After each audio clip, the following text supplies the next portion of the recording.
Ladies and gentlemen, boys and girls, and everybody in between, welcome to another episode of the Jake Botel Sports Experience. My name's Jake Botel, and I will be taking you through a recap today of the Allianz National Hurling League semi-final between Wexford and Waterford from over in Ireland. If you haven't seen, I've already posted video recaps of the relegation playoff battle between Offaly and Antrim and the other semi-final game between Cork and Kilkenny. So you can go and have a look at those on my YouTube channel, the Jake Botel Sports Experience.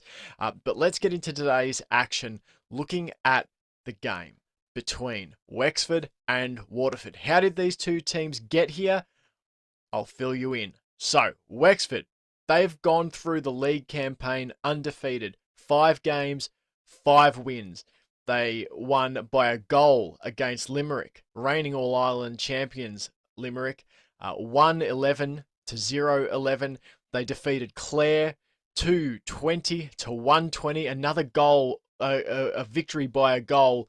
They defeated Galway by 2 goals, 2-15 to 15. They defeated Offaly 122 to 212, and they defeated Cork 122 to 117. Overall, through those 5 games, Wexford scored 7 goals, 90 points, and conceded 4 goals, 75 points, for a plus 24 scoring differential. So they didn't concede a hell of a lot of points, Wexford, through those 5 games in Division 1 Group A. Let's flip it over and have a look at their opponents, Waterford, from Division 1 Group B. Now, Waterford started off with a really tough draw against a very willing and fiery Dublin team. There were multiple cards in this game. I can't remember if there were multiple reds, but there were yellow cards flying left, right, and centre in week 1. Waterford 2-15, tying Dublin 0-21. They defeated Laois 7-31 to 19. They defeated Antrim 3-21 to 2-22. They defeated Tipperary. Impressive performance against Tip. Tip were up and about early, and then Waterford just rolled over the top of them in the second half. 128 to 21 points. And last week they suffered not necessarily a shock loss, but they would have felt that it was shocking in the manner in which they lost to Kilkenny. They were up and about early. Kilkenny took it to them physically, wore them down, and then in the second half, it was all the Cats as Kilkenny ran over the top of them. Waterford losing that game 0-21 to 2-21, so losing by 6 points there to Kilkenny. They scored 13 goals, 116 points, conceded 4 goals, 104 points. So not a lot of goals conceded between either of these two teams. 4 goals, 104 points for a plus 39 score differential. So let's get into the game at hand. This one played at Nolan Park in Kilkenny between Wexford and Waterford. And it was Waterford who got out of the blocks early and rarely looked back. Desi Hutchinson, almost an early goal, blocked out by the Wexford defence. Hutchinson forced a save out of the Wexford keeper just 90 seconds later.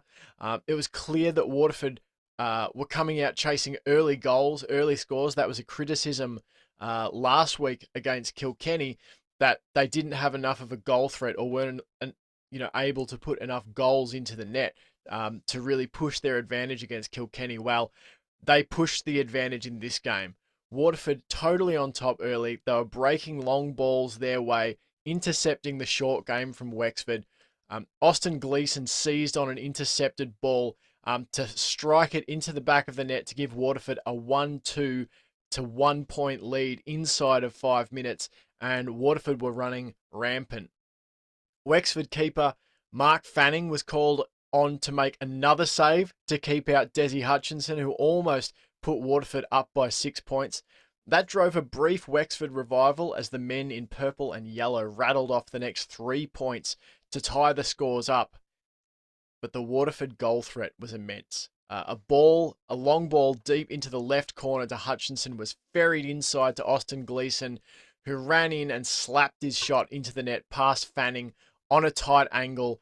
Waterford added the next couple of points, and after a disallowed goal to Wexford, I'm not exactly sure why the goal was disallowed for Wexford. It seemed as though maybe the ball had gone out prior to it being put into the back of the net. The game was commentated in Irish, so I can hear player names and pick out a word or two because I've been trying to actually pick it up on Duolingo to learn a little bit of Gaelic. But I'm far from fluent. I'm far from even being able to construct sentences, but I can occasionally recognize a word or two. So I was trying to make heads and tails of what had actually gone on, but I believe it was the ball had gone out before it was put into the net. Just moments later after that, Waterford took the ball back down the other end. Desi Hutchinson buried it into the net. That made it 17-7. Half time, the score was 10-18. But this Waterford team, they came out in the second half. Again, this was a criticism of them against Kilkenny that they died off in the second half. There was none of that this week. It was no mercy, no quarter given. They came out, forced another save from Fanning on the opening passage of play. They added a fourth goal on the stroke of 40 minutes that ballooned their advantage out to 14 points. They added a fifth goal just past the hour mark to take a monstrous 32-15 lead. Now, there was some late red card action when Austin Gleeson was sent off for jabbing the butt of his hurl into his opponent. It was a bit of a weird one. The goalie was about to take a puck out, and the forward and the defender, so Gleeson and the defender guarding him, were just walking out, and suddenly you see the defender crumple to his knees. The replay, it looked as though maybe he just jabbed the hurl back behind him and caught the player. I don't know if it was in the stomach or in the groin or in the leg or something, but the referees conferred, and Gleeson saw red. Wexford had a player of their own sent off shortly after. Jack O'Connor threw his hurl at the Waterford keeper in an attempt to disrupt the puck out late on. All in all, a humbling day for Wexford and a fierce Waterford response to the criticism that they faced after the Kilkenny loss last week. I think that's a really important thing to keep in context. This was a side that they faced a fair bit of criticism, even on some of the podcasts I listened to, the GAA podcasts I listened to. There was a fair bit of criticism about, Waterford were out physical. They were outlasted by Kilkenny. They got worn down. They didn't present enough of a goal-scoring threat. Would they be able to score enough goals come championship time? Are they all is it just only about clean hurling? They were on fire in this game against Wexford. They were absolutely flying across the ground.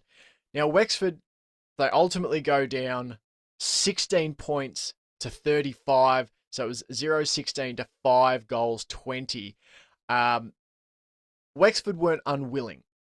I don't think it was necessarily a question of they weren't up for it. Waterford were just up for it more, and once it became a rout, I mean, it's always hard to stay on course as a team when you're starting to get dismantled. When they brought Lee Chin on late in the game, he really did help bring a little bit more of a scoring threat, and you would assume that would be something they'd take advantage of more come championship time. But the hay was in the barn by that point.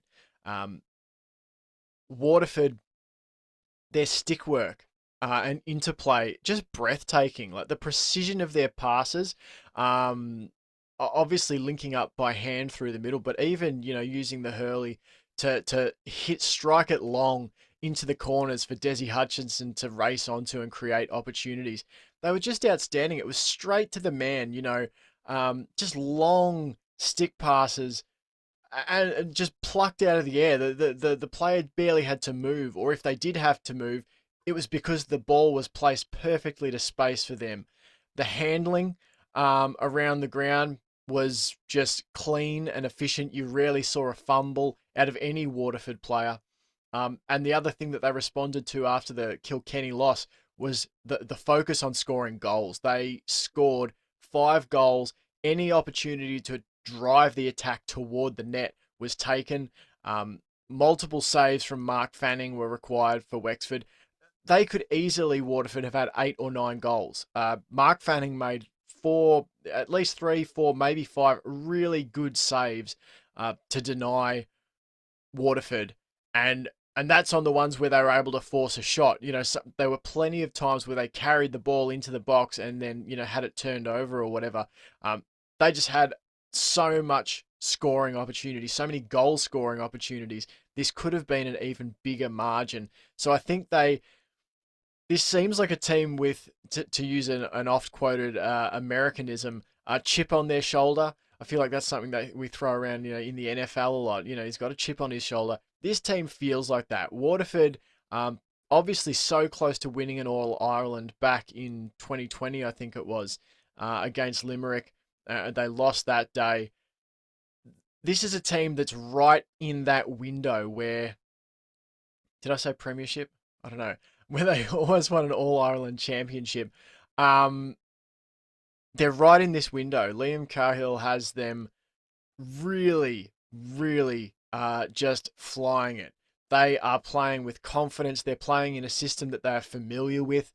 I mean, that's probably the biggest difference when you look at Wexford and Waterford in this game is Waterford are so comfortable in their system, and Wexford, obviously, under a first year manager, are still learning this system. They're still adjusting to the new style of management and strategy.